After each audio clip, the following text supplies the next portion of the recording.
Hey everybody, I thought I'd do a little video on Variant 4, but in particular this Deadpool. Obviously, 1-star Deadpool has entered into a fair few amount of people's rosters that did a little bit of wailing and a little bit of, well, whatever you fancy. But the fact is, you know, what does this Deadpool really offer? It looks like there's some further 1-stars that are going to be added into the mix. I'm not sure if they're going to be overly helpful, especially with some of the nodes being biohazard and as well a need to have a poison immune for that toxic splashy thing, and as well like having a champion that's able to do a fury buff, which, let's face it, from Hawkeye, Iron Man, Juggernaut and Spider-Man's perspective, isn't exactly fulfilling all of those criteria. So what really can Deadpool offer in a way of that one singular fight against Moon Knight at the end?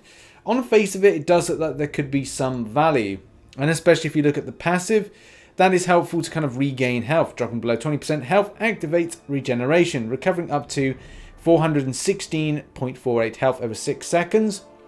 This occurs once per fight, and the amount of healed is tied to the power meter. So I guess have lots of power and then heal up. Unfortunately, happens once per fight. And the SP2 is the only consistent thing with a chance to inflict a bleed with 230 direct damage over 3 seconds. Unfortunately, I've already come to the conclusion that Deadpool isn't actually going to be of huge value for Variant 4. And that's the thing, with Variant 4, I can't remember if I said Variant 1 or Variant 4. You know what I mean, Variant 4, on that fight, which we'll take a look in a moment. I would actually consider Wolverine over that, and it's just because it actually offers more to you. So critical hits lacerate opponents with 80% chance, and obviously you're getting bleed damage there very nicely. That's obviously going to be nice and stackable if you get loads of crits. And when attacked, chance to regenerate to up to 87.68 health over 4 seconds based on stored power. Lots of power equals lots of opportunity to regen. And all attacks as well, chance to regenerate up to 87.68 health over 4 seconds based on stored power. So look, already on the face of it, you've got this better option, a more consistent, a more, well, I'd say better overall. Deadpool obviously is going to have that burst of regeneration, and that's fine. But I just felt that, again, because I did review this and talk about it in a second, Wolverine was a better option for anything against Moon Knight. Let's talk about Variant 4, and in particular the last quest where 1-stars are needed. Now, I do feel that there's a bit of a troll with this, and a bit of a troll with this here. Whenever it says bleed vulnerability, like, you know, there, and caustic temper, it kind of undermines the usage of any given champion, because at the end of the day, you're going to be focusing more on the caustic temper than you would be focusing on anything else, like having a champion that's going to be able to apply any bleeds.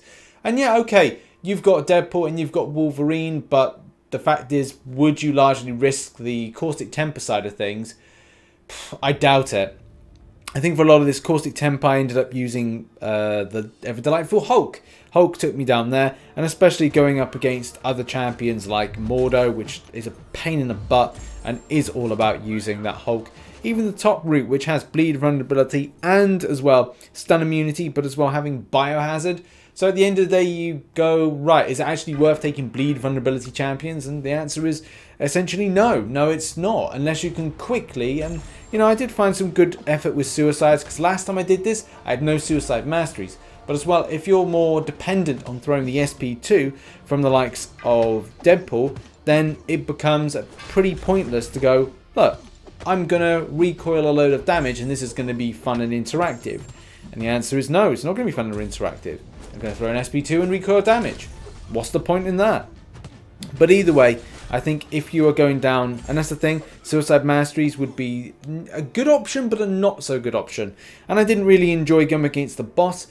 The biggest issue is obviously going to be evade, and playing this champion is a bit playing against this champion is a bit frustrating. It's not too bad, but it is made a lot more easier from having a Wolverine over a Deadpool. I did use it a little while. Obviously, evade, I got clipped as soon as the champion went into evade and hit out at me. You know, there's nothing really you can do. There's no 1-stars out there that would have True Strike or anything that would go against the evade mechanic.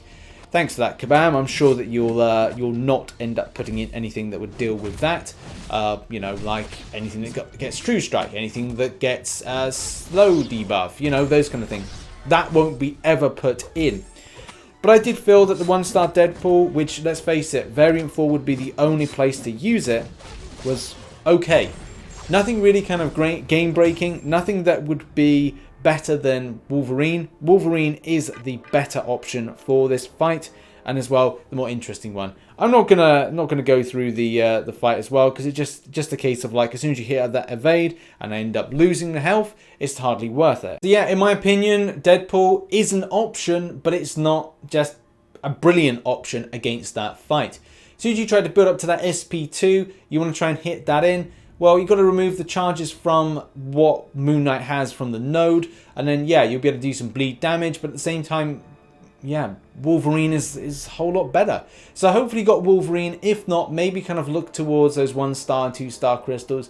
It's not the greatest option. If you're new to the game, don't sell your champions. And I really do feel sorry for those that have had to go through options of buying this deal in order to get this champion. And as well have felt that they have not been fairly communicated to by Kabam, obviously back several years ago, don't sell your champions. So unfortunately, don't sell your champions, because you will have this as a bit of a struggle if you are looking to get through other areas of the game. Yeah, bit of a quick video. Check out some of the content on screen at the moment. Have a lovely weekend, whatever you're doing, and I'll speak to you all for fresh content up on the Monday. Bye bye.